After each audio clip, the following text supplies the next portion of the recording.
তোমার সাহস কি করে হলো আমার বরের পকেট থেকে এভাবে টাকা চুরি করার? দিদি এসব কি হচ্ছে? তোমার কি একটু লজ্জা করে না? লজ্জা?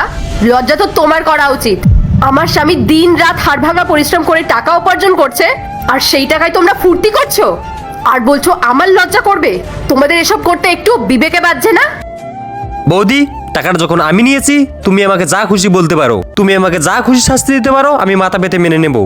আমার স্ত্রীকে তুমি এখানে কেন টেনে আনছো? ওকে অপমান করার রাইট তোমাকে কে দিয়েছে? একদম চুপ করো অভি। অন্যায় করবে আবার মুখে মুখে তর্ক করবে? এই আস্পর্ধা তুমি পেলে কি করে? দাদা, তুই দূরে দাঁড়িয়ে দাঁড়িয়ে দেখছিস? তুই দেখছিস বৌদি আমাকে কতটা অপমান করছে? তুই একবারও বৌদিকে কিছু বলবি না? অনেক হয়েছে অভি, এই রোজ রোজ অশান্তি আর অপমানের সংসার আমার আর ভাল লাগছে না। আর কতদিন এভাবে মুখ বুজে সহ্য করে যাব? তিলে তিলে শেষ হয়ে যাচ্ছি আমরা। অভি, আজ এর কিছু ব্যবস্থা করতে হবে, আমরা আলাদা হয়ে যাব।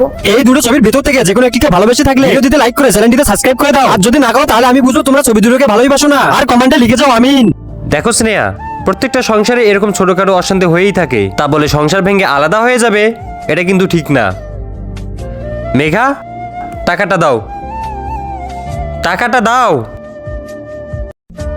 এই নে রবি, ধর, তোরা যেখানে যাচ্ছিস সেখানে যা।